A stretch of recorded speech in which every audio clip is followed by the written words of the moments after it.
మనం ఇప్పుడు రాజమండ్రి పార్లమెంట్ నియోజకవర్గంలో ఉన్నాము. ఇక్కడ నుంచి వైసీపీ అభ్యర్థిగా గూడూరి శ్రీనివాస్ గారు పోటీ చేస్తున్నారు. అలానే ఇక్కడ ఉమ్మడి కూటమిలో భాగంగా చూసుకుంటే పురంధేశ్వరి ఇక్కడ నుంచి పోటీ చేయబోతున్నారు బీజేపీ అభ్యర్థిగా. సో ఇక్కడ మనం ముందు నుంచి చూసుకుంటే కూడా ఎలక్షన్ ఇంజనీరింగ్లో భాగంగా జగన్మోహన్ రెడ్డి చాలా కొత్తగా ప్రయోగాలు చేశారని చెప్పుకోవచ్చు. ఎందుకంటే గతంలో ఈ నియోజకవర్గం ఓన్లీ కమ్మ సామాజిక వర్గానికి మాత్రమే ఇచ్చేవాళ్ళు. దాన్ని కాదని ఆయన లాస్ట్ టైం అంటే 2019 ఎన్నికల్లో భరత్కి ఇక్కడ సీట్ కేటాయించారు. అది గౌడ సెట్టిపల్లి సామాజిక వర్గానికి సంబంధించిన వ్యక్తి. మళ్ళీ ఇప్పుడు అందులో భాగంగా బీసీ గౌడ సామాజిక వర్గానికి సంబంధించిన శ్రీనివాస్ గారికి, గూడూరు శ్రీనివాస్ గారికి ఇక్కడ ఎంపీగా అభ్యర్థిగా ఆయన ప్రకటించారు. ఇక్కడ డాక్టర్గా ఈ నియోజకవర్గంలో మంచి సేవలు అందించి ప్రజలందరి మనల్ని పొందిన శ్రీనివాస్ గారు మనతో ఉన్నారు. నమస్తే అండి. నమస్తే మేడం. ఎలా జరుగుతుందండి ప్రచారం? ఇంకా 16 days ఉంది. బయట క్లైమేట్ హాట్గా ఉంది, పాలిటిక్స్ కూడా మంచి హీట్లో ఉన్నాయి. మీరు అందరికీ అంటే పొలిటీషియన్స్కి కానీ లేకపోతే ప్రచారానికి వస్తున్న ప్రజలకు కానీ ప్రిస్క్రిప్షన్ రాయాలి ఈరోజు. ఏం చేస్తే బాగుంటుందంటారు? అంటే రాజమండ్రి గతంలో కూడా మా అభ్యర్థి గెలిచారు. రాజమండ్రిని బాగా డెవలప్ చేశారు. గతానికి ఇప్పటికీ చాలా తేడా ఉంది రాజమండ్రిలో. అదేవిధంగా రాష్ట్రంలో కూడా గతానికి ఇప్పటికీ చాలా తేడా ఉంది. మా నాయకుడు జగన్మోహన్ రెడ్డి గారు రాష్ట్రానికి చక్కగా మంచి పరిపాలన అందించారు. గత 5 సంవత్సరాలుగా అంటే 58 నెలలు అయినవి. ఇప్పటికీ మంచి ఈ రాష్ట్రంలో పేద ప్రజలు ఎవరు ఉండకూడదనే దిశగా 33 సంక్షేమ పథకాలు పెట్టి పేదరికాన్ని 12% నుంచి 4.8%కి తగ్గించిన వ్యక్తి జగన్మోహన్ రెడ్డి గారు. దీనికి మంచి ఆశయం అంటే ఈ రాష్ట్రంలో పేదరికం ఉండకూడదు, పేద ప్రజల పిల్లలు ఎవరు కూడా పనుల్లోకి వెళ్ళకూడదు, చదువుకోవాలి, చదువు దిశ మారుస్తుంది అని చెప్పి నమ్మే వ్యక్తి జగన్మోహన్ రెడ్డి గారు. అందులో భాగంగానే ఈ గవర్నమెంట్ స్కూల్స్ని నాడు నేడు ద్వారా చక్కగా ఆధునీకరించి on par with corporate schools develop చేసిన వ్యక్తి జగన్మోహన్ రెడ్డి గారు. సో ఇదే కాకుండా ప్రైవేట్ స్కూల్లో చదువుకున్నా కూడా అమ్మఒడి, విద్యాదీవన, వసుదేవన, ఫీజు రీయింబర్స్మెంట్ పెట్టి చదువు ఏ స్టేజ్లో కూడా ఆగకూడదు, పిల్లలు చదువుకోవాలి, చదువుకుంటే ఆ కుటుంబ స్థితిగతులు మారుతాయని నమ్మిన వ్యక్తి జగన్మోహన్ రెడ్డి గారు. అదేవిధంగా 13.5 lakhs crores ఇన్వెస్ట్మెంట్స్ వచ్చాయి during this last 58 months. So మంచి పరిశ్రమలు వచ్చాయి. ఈ రాష్ట్రంలో పిల్లలు 4.2 lakhs జాబ్స్ వచ్చినాయి జగన్మోహన్ రెడ్డి గారు వచ్చినారు. అందులో 1.9 గవర్నమెంట్ జాబ్స్ వచ్చినాయి. సంక్షేమ పథకాలు ఇవ్వడంలో కూడా వినూతన రీతి ఉంది. అంటే గతంలో అయితే పథకాలు ఏమున్నాయో తెలియదు, ఎలా అప్రోచ్ అవ్వాలో తెలియదు, ఎక్కడికి వెళ్ళాలో తెలియదు. మంచి వ్యవస్థను క్రియేట్ చేసిన వ్యక్తి జగన్మోహన్ రెడ్డి గారు. సచివాలయాలు పెట్టారు. ఎక్కడో దూరం వెళ్ళక్కల్లా, హైదరాబాదో విజయవాడ వెళ్ళక్కల్లా చక్కగా దగ్గరలో సచివాలయం సెక్రటరియట్ 15,000 సెక్రటరియట్స్ పెట్టిన వ్యక్తి జగన్మోహన్ రెడ్డి గారు.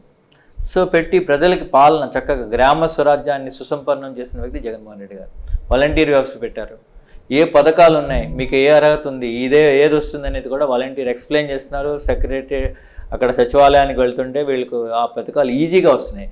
గతంలో చూస్తే ఇన్ని పథకాలు లేవు, అవి ఎలా పొందాలో కూడా వాళ్ళకి తెలియదు, అంత జ్ఞానం ఉండేది కాదు, ఎవరు ఎక్స్ప్లెయిన్ చేసేవారు కాదు. ఒక గవర్నమెంట్ ఆఫీస్ చుట్టూ గంటలు రోజుల తరబడి నిలబడాల్సి వచ్చేది. ఏమైనా తెలుసుకోవాలన్నా కూడా అదే పరిస్థితి. సో దాటికన్నిటికీ పులి స్టాప్ పెట్టి జగన్మోహన్ రెడ్డి గారు సచివాలయాలను పెట్టారు, వాలంటీర్లు పెట్టారు. అదేవిధంగా వైద్యం, ఈ రాష్ట్రంలో ప్రజలందరూ కూడా ఆరోగ్యంగా ఉండాలి అని చెప్పి 15,000 హెల్త్ క్లినిక్లు పెట్టిన వ్యక్తి జగన్మోహన్ రెడ్డి గారు. సో అదేవిధంగా కామన్గా ఉన్న డిసీజెస్ ఎనీమియా, బీపీ, షుగర్ కూడా ఇంటి వద్దకు వెళ్ళి ఏఎన్ఎంస్ అన్ని టెస్ట్ చేసి మందులు ఇస్తున్న పరిస్థితి ఈ రాష్ట్రంలో ఉంది.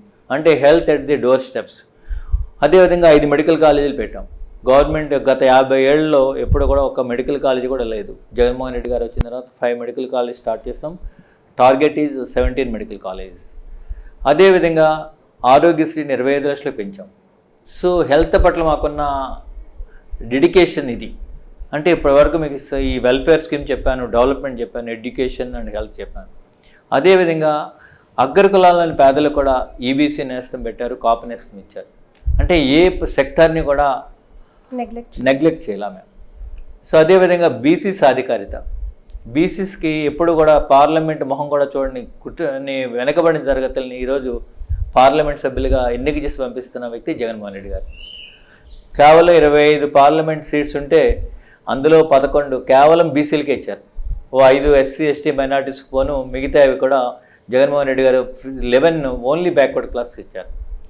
ఇంత మంచి సుపరిపాలన అందిస్తున్న వ్యక్తి జగన్మోహన్ రెడ్డి గారు రాష్ట్రంలో ఎక్కడికి వెళ్ళినా సరే 7 సెగ్మెంట్స్లో కూడా నేను విస్తృతంగా పర్యటిస్తున్నాను. ప్రజలు జగన్మోహన్ రెడ్డి గారి జేజేలు పలుకుతున్నారు. రానున్న రోజుల్లో మేము అద్భుత విజయం సాధిస్తామని చెప్పి గట్టి ధీమాగా ఉన్నాం. డాక్టర్గా చేస్తూ ఎందుకని మీకు రాజకీయాల్లోకి రావాలనిపించింది? ఏంటి దాని వెనుక ఉన్న ఒక మోటివ్ కానీ, లేకపోతే యాక్చువల్లీ నాకు ఇన్స్పిరేషన్ వైఎస్ రాజశేఖర రెడ్డి గారు. ఒక డాక్టర్ ముఖ్యమంత్రి అయితే ఎంత చేయొచ్చు అని చూపించిన వ్యక్తి జగన్మోహన్ రెడ్డి, వైఎస్ రాజశేఖర రెడ్డి గారు. నాకు పాలిటిక్స్ అంటే నాకు అంత కీన్ ఇంట్రెస్ట్ లేదు, తెలుసుకోవాలని ఇంట్రెస్ట్ ఉంది కానీ పాలిటిక్స్లో ఇన్వాల్వ్ అవుదామని ఎప్పుడు లేదు. యాజ్ ఏ డాక్టర్గా నేను బీజే డాక్టర్ని, అందువల్ల నాకు పెద్ద ఎప్పుడు అంత లేదు. కానీ గౌరవ ముఖ్యమంత్రి జగన్మోహన్ రెడ్డి గారు పిలిచారు, మంచివాళ్ళు రాజకీయాల్లో ఉండాలి, ప్రొఫెషనల్స్ రాజకీయాల్లో ఉండాలి. ఆయన పిలుపు మేరకు ఈ రాష్ట్రానికి ఎంత మంచి చేస్తున్న వ్యక్తి పిలుస్తుంటే ఆయనకి సపోర్ట్ చేయడం నా ధర్మం అని చెప్పి నేను పాలిటిక్స్లోకి వచ్చాను. అదర్వైజ్ నాకు పొలిటికల్ ఇంట్రెస్ట్ అంత పెద్దగా లేదు.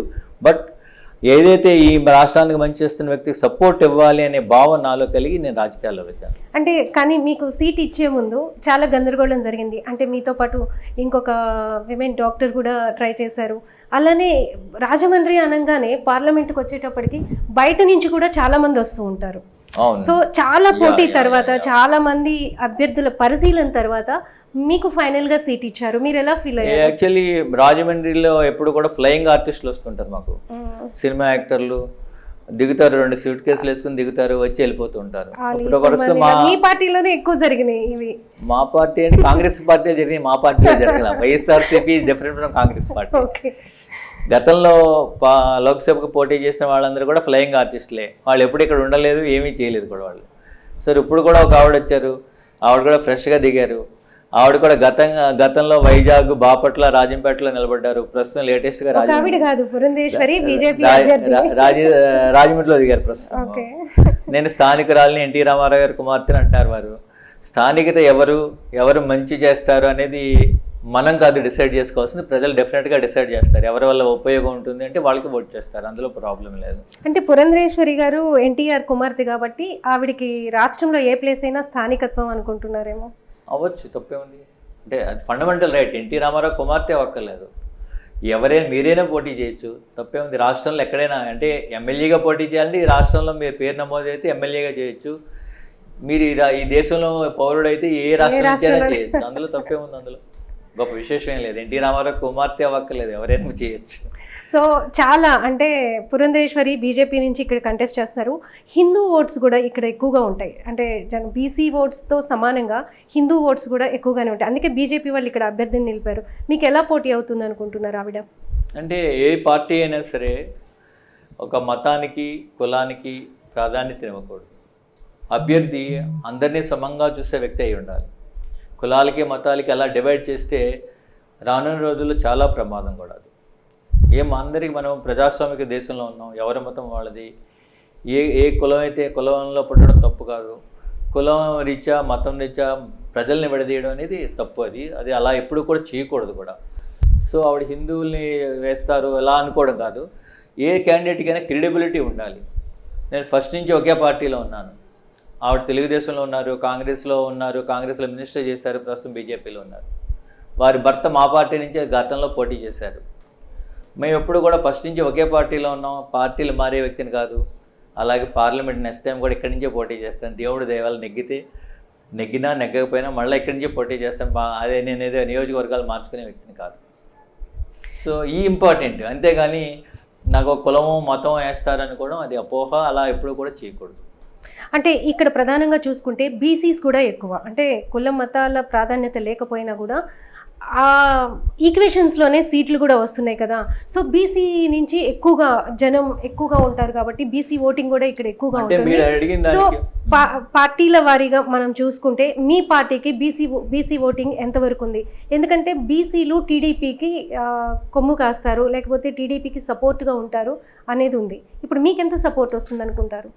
ఇది అంటే మీరు ఏ నియోజకవర్గం చూసినా కూడా రాజమండ్రినే కాదు 50% బీసీసే ఉంటారు. మీరు ఏ గణాంకాలు చూడండి, ఏ నియోజకవర్గం వెళ్ళినా, ఏ సెగ్మెంట్స్కి వెళ్ళినా కూడా 50% బీసీసే ఉంటారు.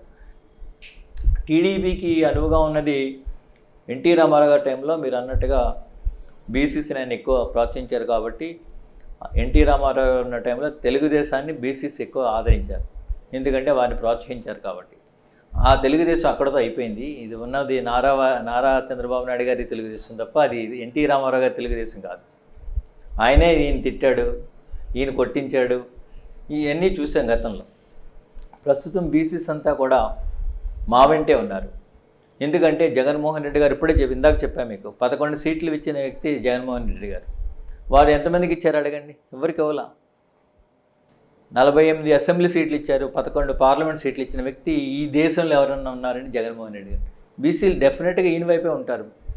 మీరు ఏదైనా మీరు ఇస్తే కదా మీరు మంచి చేస్తే మీ వైపు ఉంటారు ప్రజలు. మీరు మంచి అయినప్పుడు ఎందుకు ఉంటారు?